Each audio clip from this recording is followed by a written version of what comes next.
অর্থ আত্মসাৎ মামলায় ডক্টর ইউনূসের বিরুদ্ধে অভিযোগ গঠন, একটি দলের দখলই সবকিছু। রয়টার্সকে দেওয়া সাক্ষাৎকারে মন্তব্য, অসত্য প্রচারণা চালানোর অভিযোগ আইনমন্ত্রী। জনগণের প্রধান শত্রুতে পরিণত হয়েছে আওয়ামী লীগ, মির্জা ফখরুলের অভিযোগ। গণতন্ত্র পুনরুদ্ধারের সংগ্রামে ঐক্যবদ্ধ হওয়ার আহ্বান নেতাদের। সাবেক আইজিপি বেনজির ও তার স্ত্রী সন্তানদের নামে ঢাকায় আরও ফ্ল্যাট ও প্লট, রূপগঞ্জ ও বান্দরবনে জমি জব্দ এবং দুটি প্রতিষ্ঠানের শেয়ার ফ্রিজের নির্দেশ আদালতের। বাজেটে অর্থনৈতিক সূচকগুলোর লক্ষ্যমাত্রা বাস্তবায়নযোগ্য নয়, সিপিডির বাজেট ডায়ালগে অভিমত। অর্থনৈতিক ক্ষেত্রে বিশৃঙ্খলা দূর করতে নির্দেশনা নেই।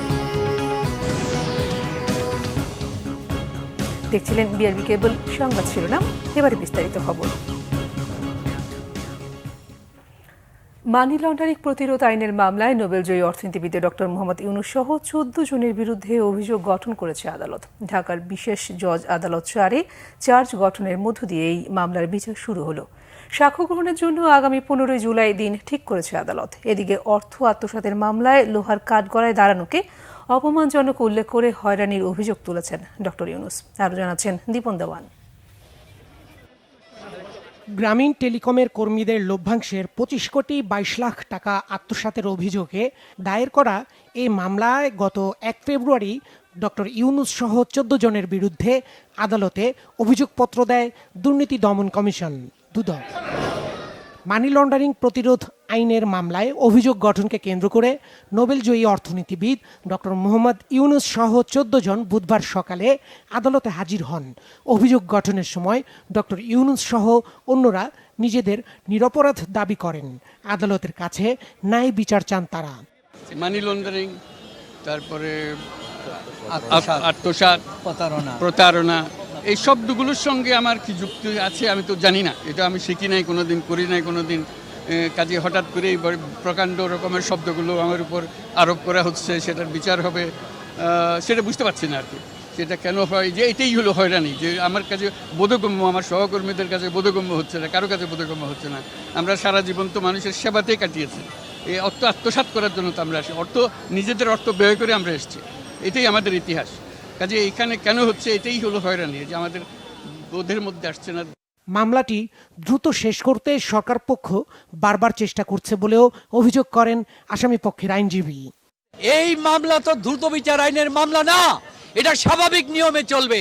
সুতরাং কোর্টকে অনুরোধ করেছি ন্যায় বিচারের জন্য স্বাভাবিক নিয়মের মাধ্যমে মামলার ডেট দেওয়ার জন্য, দ্রুত গতিতে না দেওয়ার জন্য।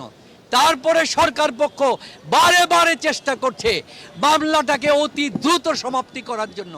এদিকে দুদকের আইনজীবী জানান, সরকার কাউকে হয়রানি করছে না, নিয়ম মেনেই বিচার শুরু হয়েছে। তার বিরুদ্ধে চার্জ আজকে গঠিত হয়েছে। প্রথমে 11/7 ডেট দেওয়া হয়েছিল, পরবর্তীতে তারা আবেদন করেছেন।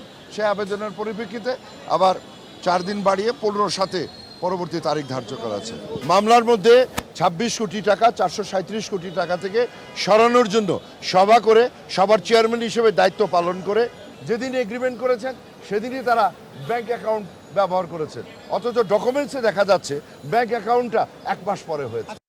দীপন দেওয়ান, বাংলা ভিশন, ঢাকা। এদিকে গ্রামীণ ব্যাংকের প্রতিষ্ঠাতা ও শান্তিতে নোবেল বিজয়ী অর্থনীতিবিদ ডক্টর মোহাম্মদ ইউনূস বলেছেন, বাংলাদেশের রাজনীতির কোনো কিছুই আর অবশিষ্ট নেই। তিনি বলেছেন, দেশে একটিমাত্র দল আছে যারা সবকিছুই দখলে নিয়ে গেছে। নির্বাচনের দই হতে দলটির সবকিছুই করছে বলেও অভিযোগ ডক্টর মোহাম্মদ ইউনূসের। মঙ্গলবার রাতে বার্তা সংস্থা রয়টার্সকে দেয়া সাক্ষাৎকারে তিনি আরও বলেন, নির্বাচনে দলীয় প্রার্থী, স্বতন্ত্র প্রার্থী কিংবা ডামি প্রার্থী সবই নানা উপায়ে নিজেরাই দাঁড়া করিয়ে দিয়েছেন দলটি। শ্রম আদালতে চলা অর্থ আত্মসাতের মামলা সম্পর্কে ডক্টর মোহাম্মদ ইউনূস বলেন, মামলাটি সাজানো এবং গল্পে পরিপূর্ণ। রাজনৈতিক দল গঠন সংক্রান্ত প্রশ্নের জবাবে তিনি পাল্টা প্রশ্ন রেখে বলেন, এ ধরনের তৎপরতা অপরাধ কিনা। তবে রাজনৈতিক দল গঠনের উদ্যোগের 10 সপ্তাহ পরে এ ধরনের পরিকল্পনা বাদ দেওয়া হয় বলেও রয়টার্সকে জানান তিনি। দেশে রাজনীতির কিছুই বাকি নেই। দেশে একটিমাত্রই দল কার্যকর রয়েছে, তারা সবকিছুই দখল করেছে। তারা নির্বাচনে জয়ী হতে নিজেদের মতো করেই সব করে যাচ্ছে। দেশের রাজনীতি মূলত এখন আর দৃশ্যমান নয়, এটি নতুন করে কিভাবে চালু হবে এটি এখন ইস্যু, একটি বেদনাদায়ক বিষয়। সাধারণ মানুষের জন্য রাজনীতিতে অংশগ্রহণ বিরক্তিকর বিষয় হয়ে দাঁড়িয়েছে।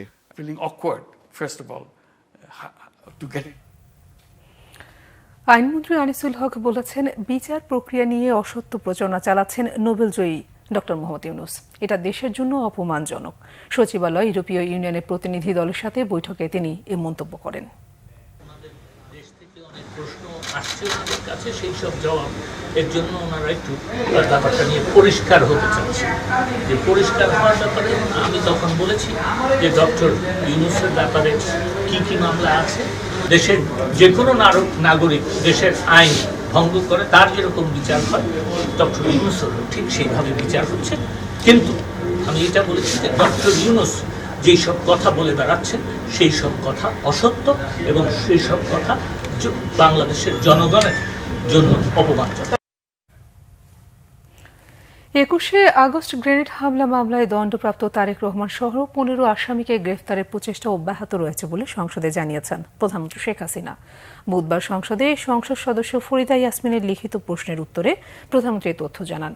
স্পিকার ডক্টর শিরিন শারমিন চৌধুরীর সভাপতিত্বে বিকাল 4টায় সংসদের অধিবেশন শুরু হয়। প্রধানমন্ত্রী বলেন, 21 আগস্টে গ্রেনেড হামলায় তারেক রহমান ওরফে তারেক জিয়া সহ সাজাপ্রাপ্ত 15 আসামি বর্তমানে পলাতক। বিদেশে পলাতক আসামি মাওলানা তাজউদ্দিন, মোহাম্মদ হারিস চৌধুরী ও রাতুল আহমেদ বাবু ওরফে রাতুল বাবুর বিরুদ্ধে ইন্টারপোলের রেড নোটিশ জারি আছে। আরেক লিখিত প্রশ্নের জবাবে প্রধানমন্ত্রী জানান, উত্তরবঙ্গের তিস্তা নদী পারের মানুষের দুঃখ লাঘবে তিস্তা মহাপরিকল্পনা বাস্তবায়নের উদ্যোগ নিয়েছে সরকার। এর জন্য চীন সরকারের প্রায় 8,210 কোটি টাকার আর্থিক সহায়তা পেতে কাজ শুরু হয়েছে। বিএনপির মহাসচিব মির্জা ফখরুল ইসলাম আলমগীর বলেছেন, জনগণের প্রধান শত্রুতে পরিণত হয়েছে আওয়ামী লীগ, তাই সরকারকে ক্ষমতায় দেখতে চায় না দেশের মানুষ। গণতন্ত্র পুনরুদ্ধারের সংগ্রামে ঐক্যবদ্ধ হওয়ার আহ্বান জানান বিএনপির মহাসচিব। রিপোর্ট করেছেন সিকান্দার রেমান। ঢাকা রিপোর্টার্স ইউনিটিতে মত বিনিময় সভা আয়োজক বিপ্লবী ওয়ার্কার্স পার্টি। যে দলটি সরকার বিরোধী যুগপৎ আন্দোলনে রাজপথে। আলোচনায় অংশ নেন বিরোধী রাজনৈতিক নেতারা। তারা কথা বলেন সরকারের ব্যর্থতা, অযোগ্যতা নিয়ে। অভিযোগ করেন নির্যাতনের, সেই সাথে ছিল আত্মসমালোচনাও। কেবল আবেগের ভিত্তিতে কথা বললে চলবে না। রাজপথে লড়াই যেমন করবেন তেমনি খেয়াল করবেন যাদের মাধ্যমে যেসব দিয়ে যে শক্তি দিয়ে এই অপশক্তিকে নিরপেক্ষ করা যায় কিংবা পরাজিত করা যায়, সেই শক্তিগুলোর সঙ্গেও আমাদের সেই ধরনের সমঝোতা লাগবে, সেই ধরনের আমাদের বোঝাপড়া লাগবে। এবং তার জন্যে আমরা যদি কেবলমাত্র এই সমস্ত কথা বলি, যেমন ধরেন সবাইকে এক হতে হবে এক মঞ্চে। আমি বহুবার বলেছি, এক মঞ্চে হইনি, আমরা হতে পারিনি, পারবো আগামীতে। যদি না পারি তাহলে 5 বছর পর্যন্ত সরকারকে কি লাইসেন্স দিয়ে দেবো?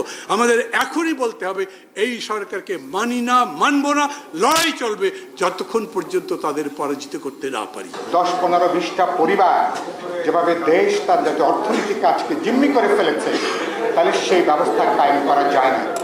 এই কারণের জন্যে বাংলাদেশের বাস্তবে কোনো রাজনৈতিক সরকার নেই। একটা দুর্বৃত্ত মাফিয়াদের একটা সিন্ডিকেট বাস্তবে বাংলাদেশের বিপুল সম্ভাবনাময় দেশটাকে আজকে তারা ধ্বংস করে চলেছে। সরকার বিরোধী আন্দোলনের নেতৃত্বে থাকা দল বিএনপি। দলটির মহাসচিব মির্জা ফখরুল ইসলাম আলমগীরের অভিযোগ, দেশে সর্বগ্রাসী সংকট চলছে। রাজনৈতিক, অর্থনৈতিক সব জায়গায় সরকারের ব্যর্থতার ছাপ স্পষ্ট। একমাত্র এই জাতীয় পার্টি ছাড়া আর কেউ কিন্তু সেই নির্বাচনে অংশগ্রহণ করেনি, তথাকথিত নির্বাচনে। সেই জন্যই আমি সবসময় বলি যে আপনারা হঠকারিতা করার কোনো কাজ আপনার প্রয়োজন নেই, স্থানও নেই। আমরা আবার আলোচনা করে সবাই একমত হয়ে আমরা এই সরকারকে কিভাবে আমরা সরাতে পারি, কিভাবে আমরা গণতন্ত্রকে পুনরুদ্ধার করতে পারি। আমরা কিন্তু এই কথাটা বারবার বলেছি যে কৌশল তো সবসময় বদলাতে পারে, কিন্তু লক্ষ্য তো আমাদের এক। আমাদের লক্ষ্য একটাই, সেই লক্ষ্য হচ্ছে এই সরকারকে আমাদের ফেলতে হবে, সরিয়ে দিতে হবে। এবং সেই কৌশলে হয়তো আমাদের আলোচনা হবে, আলোচনা করে আমরা আবারও সেই দিকে এগিয়ে যাব। আন্দোলন চলছে, এই আন্দোলন চলবে, প্রতি মুহূর্তে আন্দোলন চলছে। অবস্থার পরিবর্তন কিভাবে হবে সে বিষয়েও কথা বললেন বিএনপি মহাসচিব। জানালেন, আলোচনার মাধ্যমে সংকটের সমাধান করতে হবে, এগিয়ে আসতে হবে তরুণদের। অনেকগুলো আন্দোলন হয়েছে, সেই আন্দোলন। সিকান্দার রেমান, বাংলাভিশন, ঢাকা। যত প্রভাবশালী হোক, আনোয়ারুল আজিম হত্যার বিচার প্রক্রিয়ায় কেউ প্রভাব বিস্তার করতে পারবে না বলেছেন স্বরাষ্ট্রমন্ত্রী আসাদুজ্জামান খান। এমপি আনারের মেয়ে মুমতারিন ফেরদৌস ডরিন বুধবার স্বরাষ্ট্রমন্ত্রীর সঙ্গে মন্ত্রণালয়ে দেখা করতে গেলে তিনি একথা বলেন। স্বরাষ্ট্রমন্ত্রী আরও বলেন, আনারুল আজিম হত্যা মামলার তদন্ত সঠিক পথে এগোচ্ছে। জানান, গোয়েন্দা পুলিশের কাছে আটক ঝিনাইদহ জেলা আওয়ামী লীগের সাধারণ সম্পাদক সাইদুল করিম মিন্টুকে জিজ্ঞাসাবাদ শেষে সম্পৃক্ততা পেলে গ্রেফতার দেখানো হবে। এদিকে ঝিনাইদহ এমপি আজিম হত্যার সুষ্ঠু তদন্ত ও বিচারে প্রভাবশালীরা বাধাগ্রস্ত করতে পারে বলে আশঙ্কা প্রকাশ করেছেন তার মেয়ে মুমতারিন ফেরদৌস ডরিন। গত মাসে কলকাতায় চিকিৎসা নিতে গিয়ে খুন হন ঝিনাইদহ ৪ আসনের সংসদ সদস্য আনারুল আজিম। এই রহস্য উদ্ঘাটনে কাজ করছে বাংলাদেশ ও কলকাতা গোয়েন্দা পুলিশ। আমি সেই বিষয়টাই বলতে আসছি যে সঠিক তদন্ত করে কোনো তদবিরের চাপে পড়ে যেন আমার বাবার এই হত্যাকাণ্ড, এই নৃশংসভাবে নির্মমভাবে যে হত্যাকাণ্ড আপনারা জানেন, সেটিকে যেন বন্ধ করার চেষ্টা না করে, এটি যেন কোনো চাপের মুখে পড়ে সঠিক তদন্তটা যেন বন্ধ না হয়। আমি এর সঠিক বিচার চাই। বাবার হত্যার বিচার সে চাবে, এটি স্বাভাবিক। সেটাই সে বলতেছিল যে আপনারা যাতে কেউ পান না পেয়ে যায়, আপনার এই বিষয়টা মানে দেখবেন। আমরা আপনার যেটাই আপনার তদন্তে আসে আমরা সেটাই বিশ্বাস করি, কিন্তু আপনারা তদন্ত মানে যেভাবে করছেন কেউ যাতে পান না পেয়ে যায় সেইটার আমাদেরকে একটু রিকোয়েস্ট করে গেছে। আর এখানে চাপ চুপের তো কোনো প্রশ্নই আসে না। কে চাপ দিবে কাকে? একটা খুন হয়েছে, একটা আমাদের মাননীয় সংসদ সদস্য, তার যারা খুন করেছেন তাদেরকে আমাদের খুঁজে বের করার দায়িত্বটা আমাদের, আমরা তাই করছি। পুলিশের সাবেক আইজি বেনজির আহমেদ তার স্ত্রী ও সন্তানের নামে থাকা আরও সম্পত্তি, ফ্ল্যাট ও শেয়ার জব্দের নির্দেশ দিয়েছে আদালত। বুধবার দুর্নীতি দমন কমিশন দুদকের করা আবেদনের প্রেক্ষিতে ঢাকা মহানগর দায়রা জজ মোহাম্মদ জগলুল হোসেন এই আদেশ দেন। মানি লন্ডারিং আইন 2012-র 14 ধারা এবং দুর্নীতি দমন কমিশন বিধিমালা 2007-এর বিধি 18 অনুযায়ী স্থাবর সম্পত্তি ক্রোক এবং অস্থাবর সম্পত্তি ফ্রিজ করার নির্দেশ দিয়েছেন আদালত। স্থাবর সম্পত্তির মধ্যে রয়েছে রূপগঞ্জে 24 কাঠা জমি, উত্তরা 3 কাঠা জমি, বাড্ডায় 39.03% জমির উপর নির্মিত ভবনে 2টি অফিস স্পেস এবং বান্দরবান জেলায় 25 কাঠার লিজ নেওয়া জমি। এছাড়া ঢাকার আদাবরে পিসি কালচার হাউজিংয়ের বেনজির পত্নী জিসান মির্জার নামে থাকা 6টি ফ্ল্যাট জব্দের নির্দেশ দেওয়া হয়েছে। সিটিজেন টিভি শেয়ার এবং টাইগার অ্যারাপেলসের লিমিটেডের শেয়ার ফ্রিজের নির্দেশ দেওয়া হয়েছে। এর আগে মহানগর দায়রা জজ বেনজিরের পরিবারের 198 একর জমি জব্দের আদেশ দিয়েছিলেন। বাজেটে অর্থনৈতিক সূচকগুলোতে যেসব লক্ষ্যমাত্রা দেওয়া হয়েছে তা বর্তমান পরিস্থিতিতে বাস্তবায়নযোগ্য নয়। সিপিডির বাজেট ডায়ালগে এমন মন্তব্য অর্থনীতিবিদ, রাজনীতিক ও ব্যবসায়ীদের। আলোচনায় বক্তারা বলেন, চলমান অর্থনৈতিক পরিস্থিতিতে সাধারণ মানুষের উপর চাপ আরও বাড়বে। ডলারের উচ্চ দাম, আর্থিক খাতে বিশৃঙ্খলা ও সুশাসনের অভাব রয়েছে। বাজেটে এসব বিশৃঙ্খলা দূর করে স্বস্তি তৈরির কোনো নির্দেশ নেই। রিপোর্ট রিশান নাসরুল্লাহর। নতুন অর্থবছরের প্রস্তাবিত বাজেট বিশ্লেষণে সিপিডি বাজেট ডায়ালগ 2024-এর আয়োজন করে centre for policy dialogue CPD. আলোচনায় বক্তারা বলেন, সামষ্টিক অর্থনীতিতে অস্বস্তি চলমান আছে। নির্ধারণ করা প্রবৃদ্ধি কিভাবে অর্জিত হবে এবং মূল্যস্ফীতি নিয়ন্ত্রণে বাস্তব কোনো পরিকল্পনা নেই প্রস্তাবিত বাজেটে। অর্থনীতির মূল সূচকগুলি দেখি, সবগুলিতেই যে লক্ষ্যমাত্রা দেওয়া হয়েছে সেই লক্ষ্যমাত্রাগুলি কিন্তু বর্তমান অর্থনৈতিক পরিস্থিতিতে কোনোভাবেই বাস্তবায়নযোগ্য না। জনগণকে মূল্যস্ফীতির চাপ থেকে রক্ষা করার জন্য তাদের জীবনযাত্রার মানের যে একটা অবনমন হয়ে গেছে, পারচেজিং পাওয়ারে একটা ইরোশন হয়েছে, সেইটাকে ফিরিয়ে আনার জন্য কিন্তু আমরা কোনো পদক্ষেপ দেখি নাই। আমাদের বাজেটের যে পদক্ষেপগুলো, এই পদক্ষেপগুলো বর্তমান পরিপ্রেক্ষিতে অপর্যাপ্ত এবং যেই ধরনের লক্ষ্যমাত্রাগুলি দেওয়া হয়েছে সেগুলো কিন্তু বাস্তবায়নযোগ্য না। কালো টাকা সাদা করার without any question, no authority can question, এটা আসতে পারে না। সুতরাং এই জিনিসগুলো আমাদের রিয়েলাইজ করতে হবে।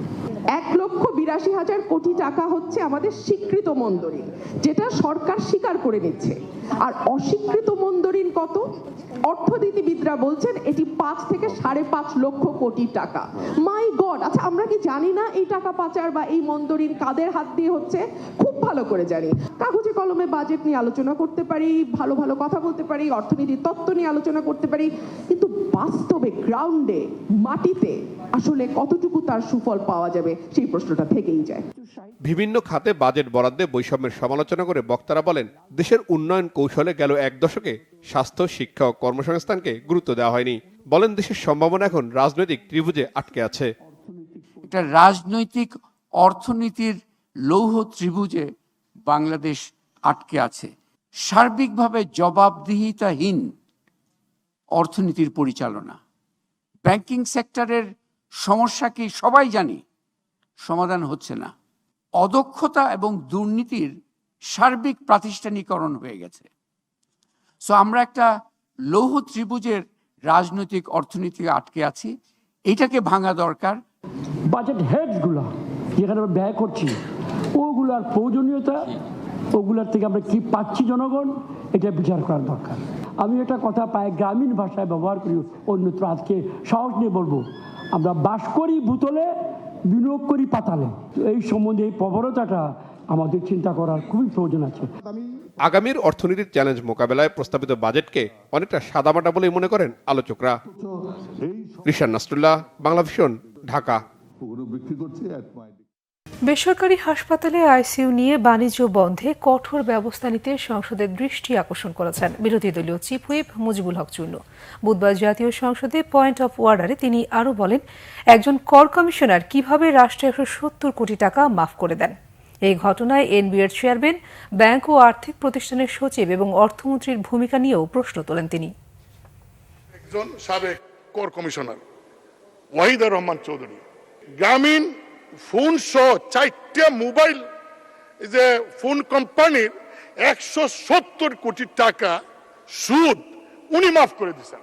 আমি আপনার মধ্যে মাননীয় প্রধানমন্ত্রীকে বলবো যে এই সমস্ত এনামলি যে হচ্ছে, মাননীয় প্রধানমন্ত্রী 170 কোটি টাকা মাফ করে দেয় একজন কর কমিশনার, সেখানে এনবিআর চেয়ারম্যান, অর্থ সচিব, মন্ত্রী কোথায়?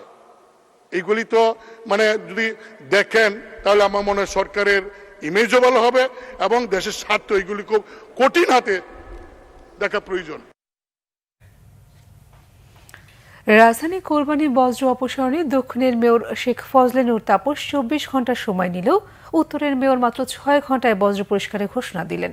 দুই মেয়রই জানালেন, এবছর নতুন প্রযুক্তি যানবাহন যুক্ত হওয়ায় কম সময়েই পরিষ্কার করা যাবে কোরবানি বজ্র। মিরাজ হোসেন গাজী রিপোর্ট। ঈদুল আজহার জামায়াতের প্রস্তুতি দেখতে সকালে জাতীয় ঈদগাহ ময়দানে ঢাকা দক্ষিণ সিটি কর্পোরেশনের মেয়র শেখ ফজলে নূর তাপস। বৃষ্টির সম্ভাবনা বিবেচনায় রেখে এবার প্রস্তুতিতেও দেয়া হচ্ছে বাড়তি গুরুত্ব। মেয়র বলেন, 16 জুনের মধ্যে জাতীয় ঈদগাহের সব প্রস্তুতি সম্পূর্ণ হবে। ভারী বৃষ্টি হলেও এবার যাতে পানি জমে না থাকে সেই বিষয়েও ব্যবস্থা রাখা হয়েছে। মেয়র বলেন, ঈদের দিন দুপুর 2টা থেকে শুরু হবে কোরবানির পশুর বর্জ্য অপসারণের কাজ। এই কোরবানি ঈদে আমাদের একটি বড় কার্যক্রম থাকে, পশুর যে কোরবানি বর্জ্য সেটা অপসারণের কার্যক্রম। আমরা ঈদের দিন দুপুর 2টা থেকে ইনশাআল্লাহ সেই কার্যক্রম শুরু করব এবং আমরা এটাও আশাবাদী যে গতবারের ন্যায় সফলতার সাথে ইনশাআল্লাহ আমরা 24 ঘন্টার মধ্যেই সকল বর্জ্য অপসারণ করতে সক্ষম হব এবং ঢাকাকে একটি পরিষ্কার পরিচ্ছন্ন নগরী হিসেবে আমরা সকলের জন্য উপহার দিতে পারব। এদিকে ঢাকা উত্তর সিটি কর্পোরেশনের বর্জ্য ব্যবস্থাপনার জন্য 32টি ডাম্প ট্রাক ও 8টি কম্প্যাক্ট ট্রাক যুক্ত করার কার্যক্রম উদ্বোধন করেন মেয়র আতিকুল ইসলাম। গাবতলীতে প্রস্তাবিত কাঁচাবাজার এলাকায় এই অনুষ্ঠানে মেয়র আতিকুল ইসলাম বলেন, কোরবানির বর্জ্য যত্রতত্র ফেলা যাবে না, এজন্য নগরবাসীর সহযোগিতাও চান তিনি। আমি আপনাদের সকলকে অনুরোধ করব, যত্রতত্র ময়লা না ফেলে নির্দিষ্ট জায়গায় আপনারা ময়লা রেখে দিবেন। আমি কথা দিতে চাই, ইনশাল্লাহ 6 ঘন্টায় আমি বর্জ্য পরিষ্কার করব ইনশাল্লাহ। আমাদের সকল পরিষ্কার পরিচ্ছন্ন কর্মীদেরকে নিয়ে, জনগণকে নিয়ে আমি এবং আমার সিটি কর্পোরেশনের সকল কর্মকর্তা, সকল কর্মচারী সেদিন আমরা মাঠে থাকবো ইনশাল্লাহ। রাস্তায় পশুর হাট না বসাতে সংশ্লিষ্টদের সকলকে সতর্ক করেন mayor Atiqul Islam. Miraj Hossain Gazi, Bangla vision, Dhaka. Premier bank পিএলসির 25তম বার্ষিক সাধারণ সভা অনুষ্ঠিত হয়েছে। বুধবার সকালে ডিজিটাল প্ল্যাটফর্মে অনুষ্ঠিত সভায় সভাপতিত্ব করেন প্রিমিয়ার ব্যাংকের পরিচালনা পর্ষদের চেয়ারম্যান বীর মুক্তিযোদ্ধা ডক্টর HBM ইকবাল। ব্যাংকের ভাইস চেয়ারম্যান মঈন ইকবাল সহ ব্যাংকের পরিচালনা পর্ষদের অন্যান্য সদস্যদের মধ্যে BH হারুন, আব্দুস সালাম মুর্শেদি MP, শফিকুর রহমান, জামাল জি আহমেদ, নাহিয়ান হারুন, শাইলা শেলি খান, স্বতন্ত্র পরিচালক নবগোপাল বণিক, কাইজার চৌধুরী, ব্যবস্থাপনা পরিচালক ও CEO মোহাম্মদ আবু জাফর, কোম্পানি সচিব মোহাম্মদ আকরাম হোসেন এবং উল্লেখযোগ্য সংখ্যক শেয়ার হোল্ডার ভার্চুয়ালি যুক্ত ছিলেন। সভায় 12.50 নগদ লভ্যাংশ অনুমোদিত হয়। সভায় ব্যবস্থাপনা পরিচালক ও CEO মোহাম্মদ আবু জাফর 2023 সালের বার্ষিক প্রতিবেদনের বিভিন্ন পরিসংখ্যান উপস্থাপন করেন এবং সংশ্লিষ্ট সকলের সহযোগিতাও কামনা করেন। সংবাদ শেষ করব BRB কেবল শিরোনামগুলো আরেকবার জানিয়ে।